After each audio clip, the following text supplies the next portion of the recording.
大家千呼万唤的租车攻略，今天它来了。不知不觉，咱已经在全国跑了快100个城市了。大家看我玩的那么好，主要就是因为咱是自驾啊，比较自由。在外地有个车就特别方便，想去哪儿就去哪儿。但是提到租车吧，很多小伙伴已经整不会了。怎么借呀？怎么还呀？是不是有坑啊？是不是特别贵呀？那今天呢，咱就争取一条视频给大家把这事儿都讲明白。我先不推荐什么平台啊，我先给大家讲几个我自己的亲身经历。第一次是在甘肃庆阳，租的时候好好的，合同也签了，最后车还了，我人走了，1年过去了，押金还没退，3000块呢。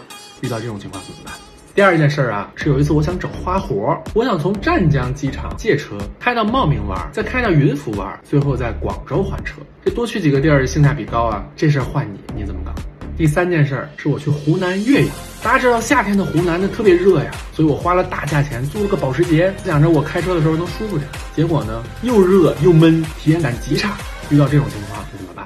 刚才这3个事例也可能是大家在租车过程当中会遇到的。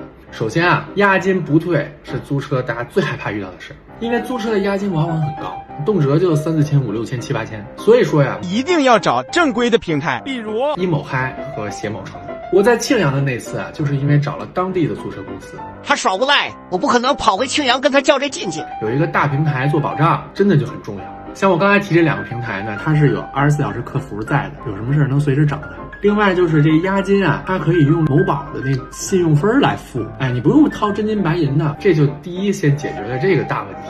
那你就会问了，你这2个平台我又该怎么选，有什么区别啊？咱一个一个来哈。首先呢，这一某嗨啊，最大的特点是它全国直营，就是说它这车还有这网点都是它自个儿的，所以说呢，它的价格一般要低一点点，它取消政策也会灵活一些。就是你想整那种异地还车啊，想整复杂路线的，它比较友好，经常不收异地还车费。那对比而言呢，携程它就不是直营的，它其实就是把当地的一些小的租车公司给你整合起来，加上大平台的背书，你当地借当地还还行，你要想跑长途想跑异地，往往就会有比较高的这个异地还车费，价格呢也是参差不齐。同一车型不同公司也会差很多，要多对比。但携某城也有它的优点啊，一些比较偏僻的地方，一某还没有网点的时候，这携某城可能能租。另外呢，因为它旗下的租车公司多，它提供的这种车型的选择也会比较多。你别小看这个车型，你像我去西藏、新疆这种地方，动辄坐7、8个小时车，你要租一个让你觉得不舒服的车，那你这一天都是煎熬。你像我这种个儿比较高的，就很多座位坐的我都不舒服。那这个时候呢，其实就建议大家可以带一个这个 BKT 的这个护腰坐姿椅。有了它以后呢，你就随便把它放到哪个车里，这车座都直接秒变人体工学椅，就紧紧的托住你腰背这一块啊，坐多久都不觉得累。除了出去玩啊，你看我在家有些时候我也坐着呢，真的挺舒服的。你看我放这儿用，放这儿用，放这儿用，飞机上用，火车上用，往上一坐啊，你这都不想翘2郎腿，轻轻松松的就是好坐姿。关键是带着也方便，就拎起来就走了，大大的缓解旅途疲劳，还能时刻保持好的体态坐姿。有了它以后，甭管什么交通工具、什么车型、什么椅子，就不会不舒服了。这说哪儿去了？咱说回来哈，再给大家总结一些小的注意点。首先呢，是这个保险一定要顶格买。一般来讲，大平台你租车的时候它都会提供，你就买那个就行。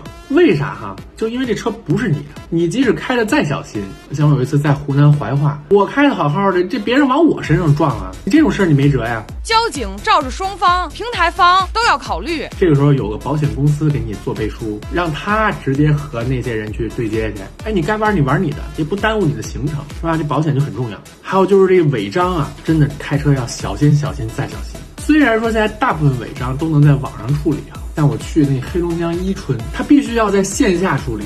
我人都走了，过了1个礼拜通知我您超速了，你就只能飞回去。另外啊，还有一些小的收费的项目，你一定要看清楚。比如说这个加油服务费，它要求你在还车的时候把油加满，不然交钱。还有一些小的租车公司啊，它会限制你，比如说你不能出省，甚至是说你一天只能跑200公里，超了200公里，它要按公里数给你收费。这些都要在签合同之前看清楚、问清楚啊。还有这个新能源跑长途，我肯定是不建议租的。一般我都是说确认好了，我住这宾馆楼下就有充电桩，我才会租。要不然你这没电了，你满世界找充电站去，你还玩不玩了？最后就是天气、路况看清楚。像我上次去那黑龙江鸡西，下着大雪的，那路特别滑，我没想这个事儿，租那车没有雪地胎，妈呀，给我吓得这打出了滑在路上，这吓死人了。暴雨的山路的地方也要记得用防滑链。该租越野车租越野车，该租雪地胎租雪地胎，千万别在这儿省钱。总之吧，这就是我的一些经验教训。我不允许我的粉丝宝宝们像我一样被坑。有什么问题咱们就随时交流。最后祝大家都有一个好的自驾体验吧，玩得开心。